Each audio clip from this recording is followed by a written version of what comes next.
This book right here, this book right here. This is the only book you need to succeed. If you are a spiritual person and you are a high achieving person, this is the book for you. This is the 12 Universal Laws of Success by Dr. Herbert Harris. Even the introduction, we're going to start with the introduction today. Even the introduction is just like packed with so much information delivered in a way that is very comprehensive and easy to understand and implement immediately. I've read this book about 4 times. I'm just going to get right into it, man. There's nothing else to say but give you these words. All right, so the 12 Universal Laws of Success by Dr. Herbert Harris.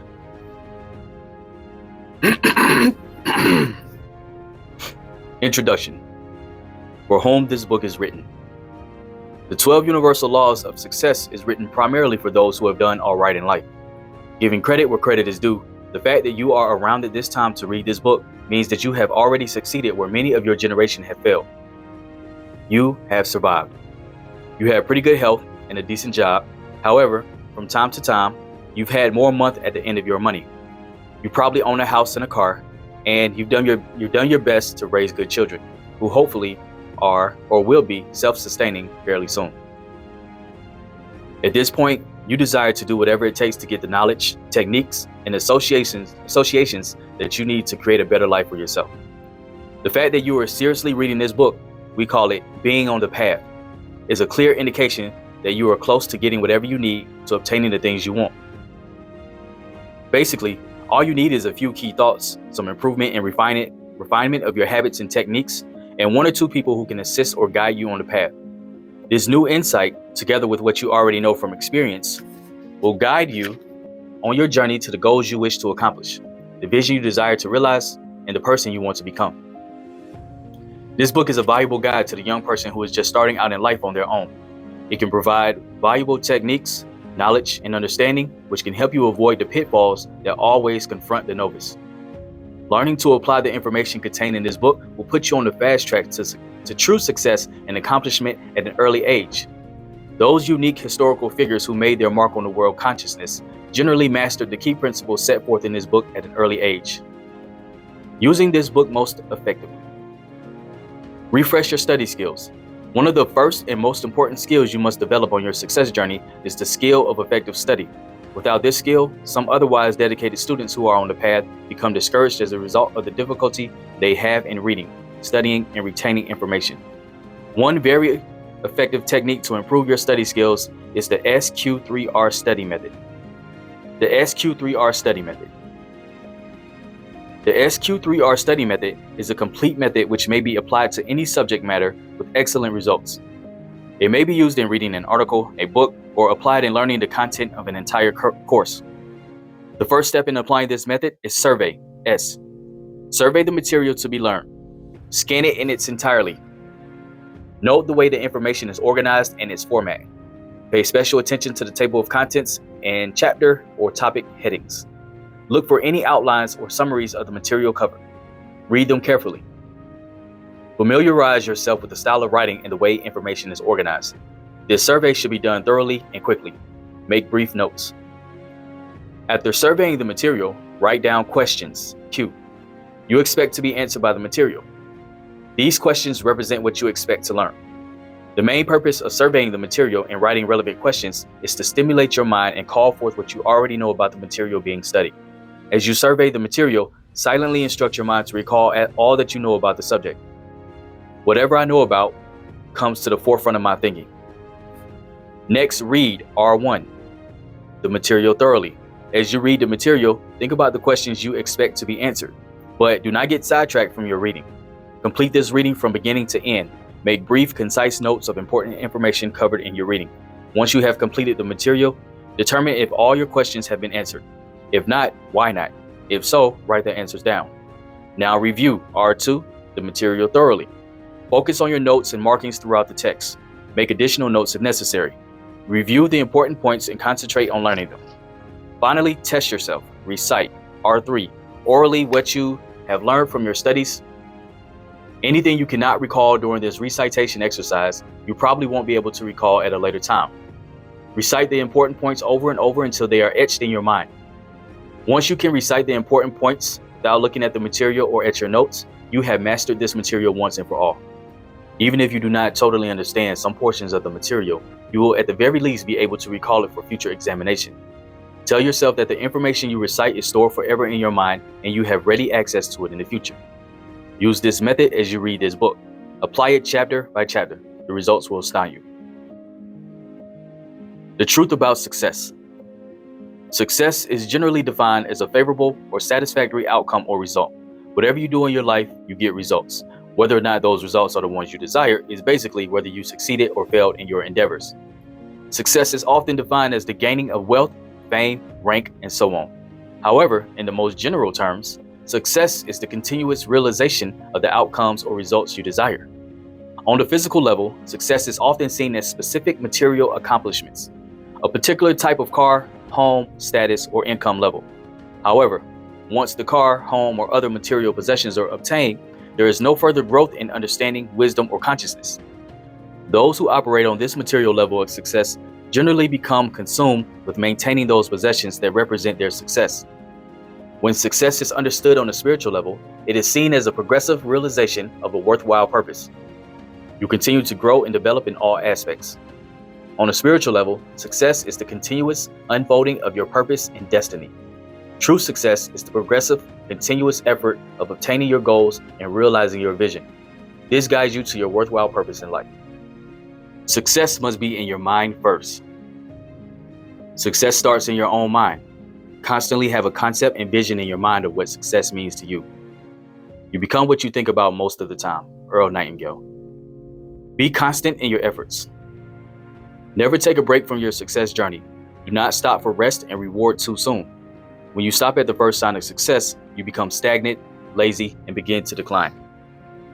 As your efforts begin to produce rewards and results, work even harder. Success and achievement come only through continuous work. The only place that success comes before work is in the dictionary. Get away from the crowd at the bottom. One of the most difficult steps you will face on your success journey is getting away from the crowd at the bottom. There are many unsuccessful, mediocre people who have failed to recognize or act on their true potential. If you constantly associate with them, your success journey will be short-lived. You must clear the deck to make room for new associations, which will complement and enhance your success efforts. Once you break away from the mediocre crowd, accept the temporary state of loneliness and prepare for your success. Be willing to change your life completely. You must be willing to change your life completely. Make your life congruent with, consistent with, and harmonic with your desired success. Is there anything about the way you think or feel about yourself that will frustrate your success efforts? If so, handle it immediately.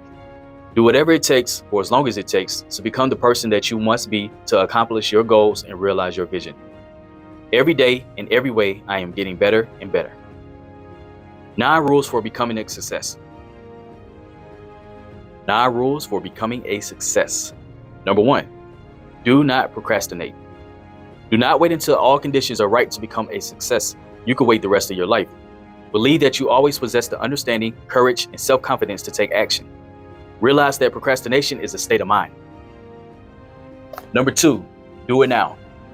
Take the first step. There's always something you can do right now to move closer to your success.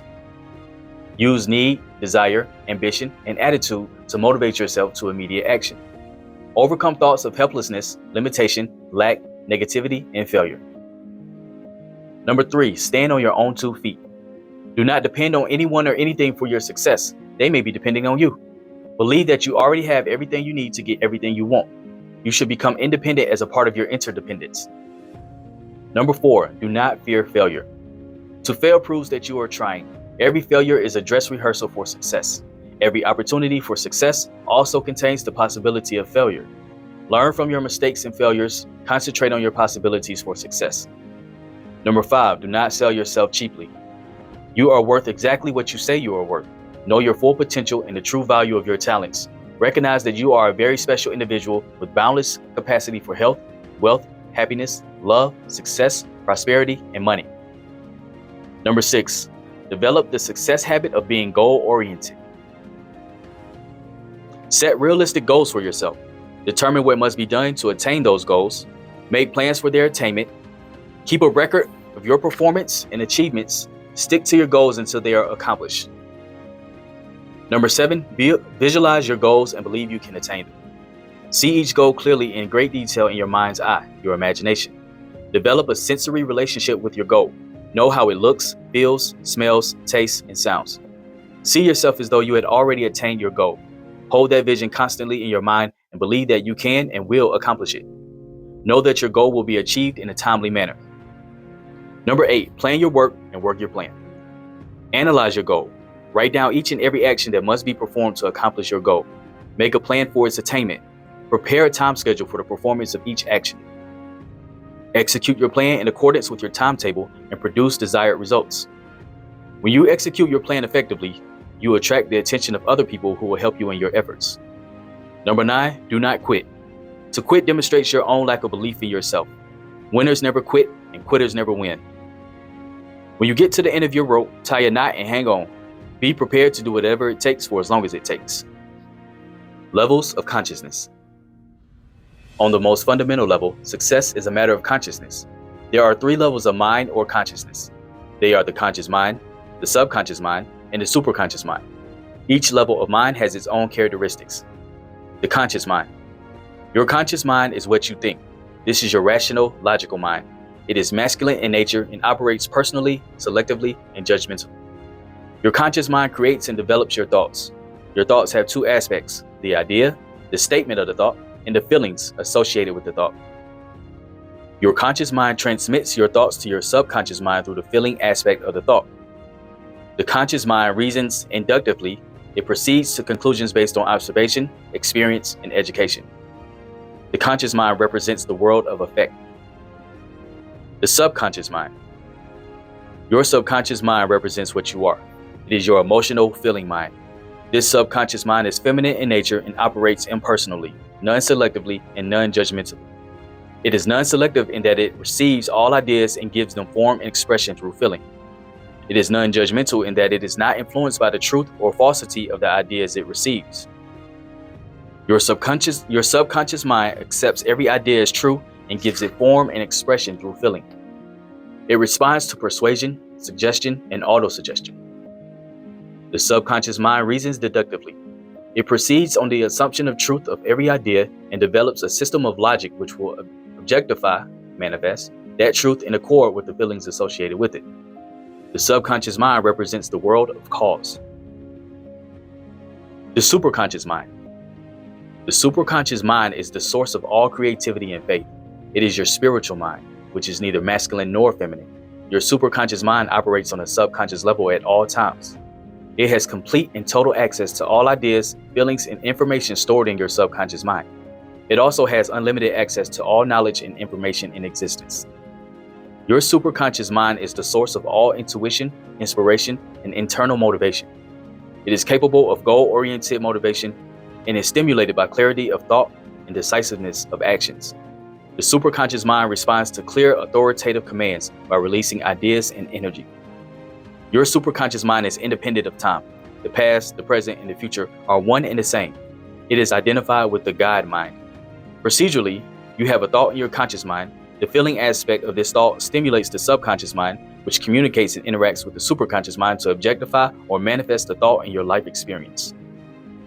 Harmonic relationships. The basic principle of the universe is that of order. When order is extended over a time period, it becomes harmony. This universal harmony is like a great symphony in which all notes, vibrations, and sounds are being played at the same time for all time. Each entity, each person, each life form is a note, a vibration in that great universal sound. When your life is in order, your goals are attained and your visions are realized.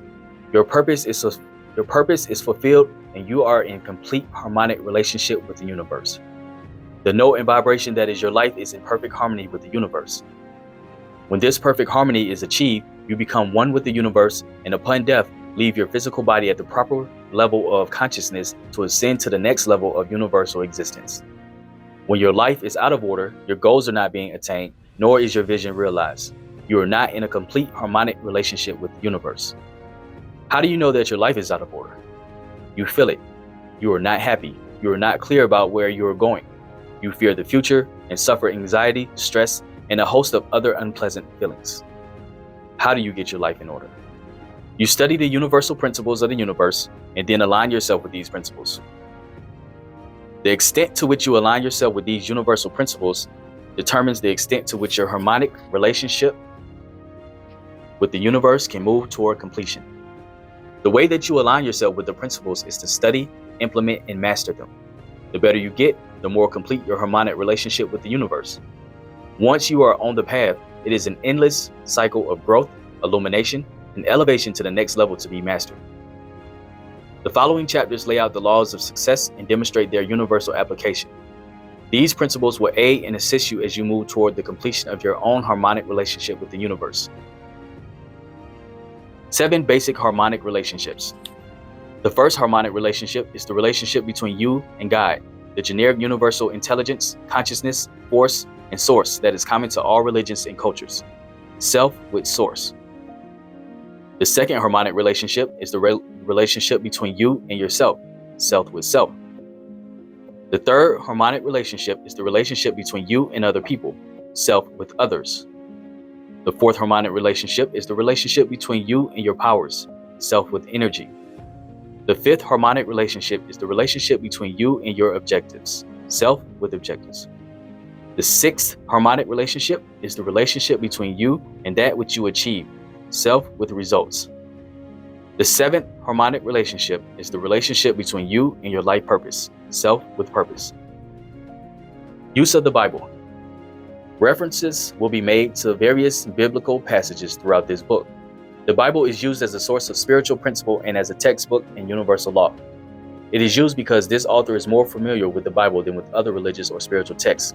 If each of the spiritual texts from all the various religions were studied, the same basic principles would be found. In quoting from the Bible, I have taken the literary license to change the gender from the masculine he or the feminine she to the universal gender they or we.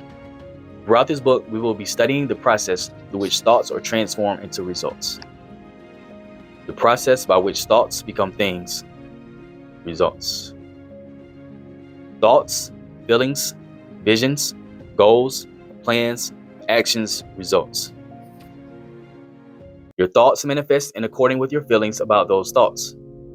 You then create a vision and reduce the vision to specific goals. Then make plans to achieve those goals. Take action in accord with your plans and results appear. If any step along this process is missed or not effective, it is reflected in the results obtained. Results are always obtained. Whether these are the results you desire depends on how effectively you follow this process. The 4 realizations of life. The key to a successful life is to realize that living is a learned habit, an acquired skill. This learning begins at the conception and continues through death. In the course of learning these lessons in living, your level of consciousness develops and grows. You begin to have certain realizations and understandings of what you must know to live a successful and happy life. The first realization of life is that life is a garden and you are the gardener. Your garden can be well tended, neatly groomed, and contain some of the most beautiful flowers, positive attributes or experiences, or it could be overrun by weeds, negative thoughts and emotions until the flowers are no more. The second realization of life is that every action, including inaction, has a definite result. Whatsoever a mind soweth, that shall they also reap. Galatians 6:7. Soweth nothing, getteth nothing. In a garden, if you do nothing, things do not remain status quo. Weeds will grow on their own. In life, if you do not affirmatively cultivate your flowers, your talents, and gifts from the Creator, your life will be overrun with weeds, negative thoughts, emotions, and experiences. If you do not change and take action to remove the weeds from your life, your talents will be consumed and taken away. The third realization of life is that all things have a season. Life has seasons or stages. These stages, though somewhat chronological, are based on your thoughts, attitudes, emotions, and associations at particular periods in life. Each stage lasts from 20 to 25 years. There are certain things that you must come to terms with and master in each stage of life. Anything you do not master at any particular stage will linger on as a potential challenge in subsequent stages. The fourth realization of life is that there are only two forces at work in the universe, the forces of good and the forces of evil. The universe is harmonic. All things that take place are either operating on behalf of good or evil.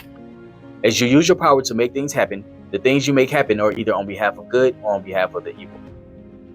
The four stages of life: education, sensation and experience, power, immortality. The first stage of life is the stage of education. This stage generally lasts from conception to 20 or 25 years of age. During this stage, you learn the basic fundamental rules of the game of life. You formulate or accept the value system. You get your basic instruction in reading, writing, counting, logic, and decision-making. Generally, in the education stage, you lay the foundation, thoughts, attitudes, emotions, and associations on which the rest of your life is based. It is in this first stage that you develop your basic attitude towards yourself, your self-image. You also develop your attitude toward other people and toward the world in general. It is here that you develop self-confidence or fear, faith or doubt, cowardice or courage. Your nature, positive or negative, thief or benefactor, is molded. The challenge in this first stage is that most of your education comes from other people. You, as a child or young adult, had very little input in the matter. Thus, the thoughts, attitudes, emotions, and experiences, positive or negative, of your parents, teachers, ministers, or any other authority or admiration figure tend to be perpetuated in the child and young adult. If this foundation stage is not laid down solidly, then very often, at some point later in life, that crack in the foundation will manifest. It will show up like a thief in the night and snatch away your peace of mind, your good health, your glory, and your possessions. When this foundation is built on truth, honesty, love, faith, discipline, confidence, compassion, and all of the positive aspects and attributes, then nothing is impossible. The young adult who has properly completed this stage of education is now properly prepared for the next three stages in the rest of their lives. Learn, practice, master. The second stage of life is the stage of emotion, sensation, and experience. Chronologically, the second stage ranges from 20 or 25 years to 40 or 50 years of age. This is the stage where you begin to experiment and find out things for yourself. It is in this second stage that you truly experience the living process. You generally strike out on your own and face the challenges of an adult reality. Here you experience love, sex, alcohol, drugs, competition, insecurity, success and failure, frustration, and all the other sensations which make life exciting, intense, and challenging. It is in this second stage that many people get stuck from a major portion of their lives. As the stark realities of life confront them at every turn, they can get hooked on a feeling, a sensation, a person, a drug, or other addiction. They use their addiction as a means to escape or cope with their life situation. It is in the second stage when your habits tend to make you or break you. Here you must develop and master the art of self-discipline. You must learn to control your thoughts, emotions, and appetites. It is in this second stage that you are challenged by the realities of survival. What does it take to keep a roof over your head and food on the table for you and your family and still have time, energy, and resources for continual personal growth and development?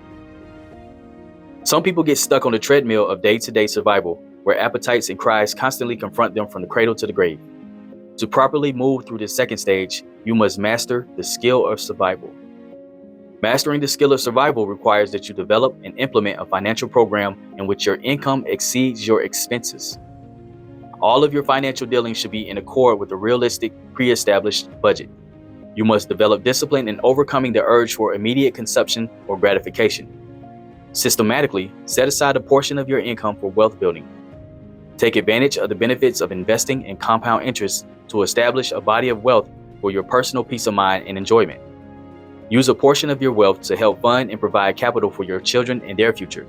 Invest in worthwhile projects. Men have a tendency to get stuck on the feelings generated by sex, alcohol, power, and physical conquest. Women get stuck in a search for love or attention. The essence of the second nature of life is the search for a particular feeling. The challenges of this stage are centered on self-discipline and personal mastery of your physical and emotional appetites. The third stage of life is the stage of power. It is in this stage that you perfect your ability to make things happen. This stage ranges from 40 or 50 years to 60 or 75 years of age. It should all come together in this third stage of life. During this stage, you generally attain your greatest successes and experience your greatest failures. Having learned the basics of life and master your appetites and emotions, it is during this third stage that you learn how to reach down to the very core of your being and pull out just a little bit more of whatever is needed. Here, you master the laws of success and help others do the same. You master the skill of multiplying your powers through the efforts of others. The challenge of this third stage of life is choose your day whom you will serve. Joshua 24:15. You either serve good or evil. It's your choice. The third stage is where your true mettle comes out. It is also where you are forced to repeat lessons that you should have mastered in previous stages but did not. The challenges that confront you and how you handle them bring about a reality adjustment as to who you really are inside. It is in this stage that you establish or accept the type of human being that you would like to be. The fourth stage of life is the stage of immortality. Only when you have fully mastered the power stage will you be able to effectively move into the stage of immortality. This fourth stage is generally from 60 or 75 years to 75 or 100 years of age. In this stage, you assess what you wanted to accomplish in your life, your purpose. Evaluate the donations or contributions you have given to the world. What can you give or how can you live so that those contributions outlive your existence? It is at this point in your evolution that you must become a visionary and see things as they can be, rather than as they appear to be. Create in yourself something that extends beyond the boundaries of one lifetime. Reach within and summon the forces and vibrations that you can initiate and direct in the present. Cultivate those strong forces and vibrations to create a presence that will continue to grow beyond your lifetime. Your vision or immortality cannot be centered on the self, personal desires, or ego. Center it on the positive aspects of service and benefit to humanity. You must address a positive, worthwhile need in the world. In this fourth stage of life, you may become obsessed with realizing your vision for immortality. This obsession is created by a deep desire to manifest your vision, fueled by total faith in the Creator and in your own abilities. The dynamic of obsession stimulates your mental, physical, spiritual, psychic powers to an unlimited level.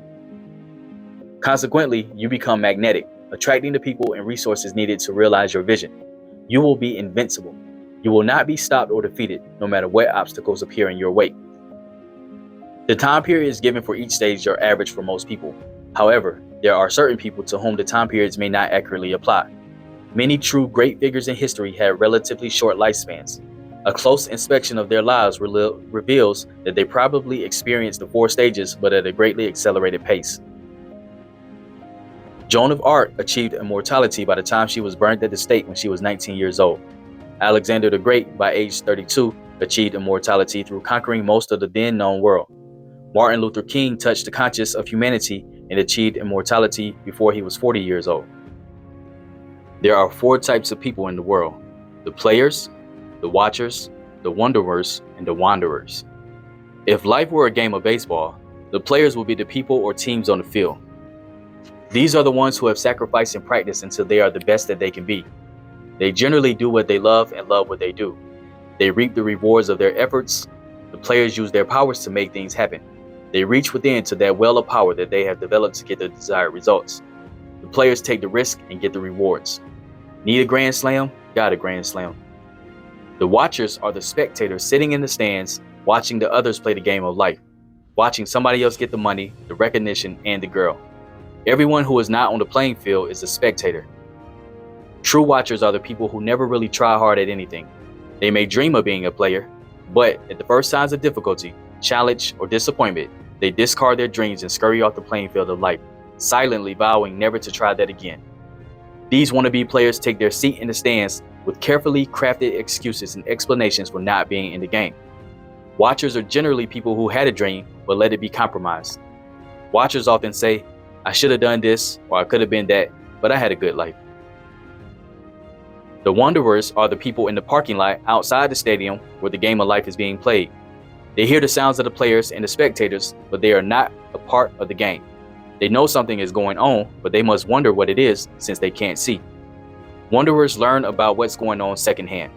They live their lives responding to outside stimuli and developing other people's programs. They often see the world in terms of would have, could have, and should have. The wanderers are the people who are lost on the dirt road to the freeway, to the parking lot, outside the game of life.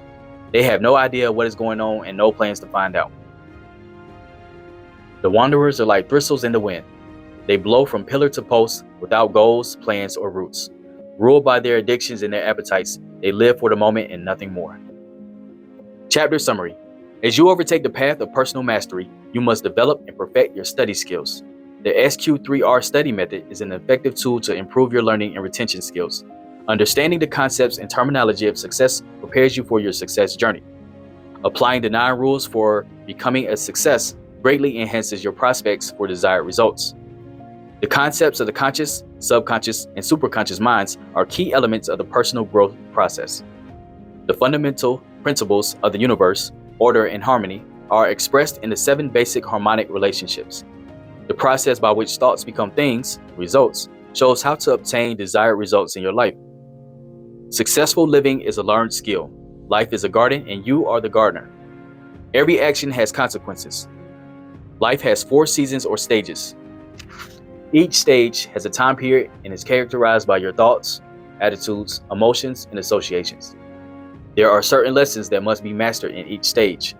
Anything not mastered is a potential challenge in subsequent stages. There are 4 basic personality types that most people fall into. Since you may become whatever you want to be, the choice is up to you.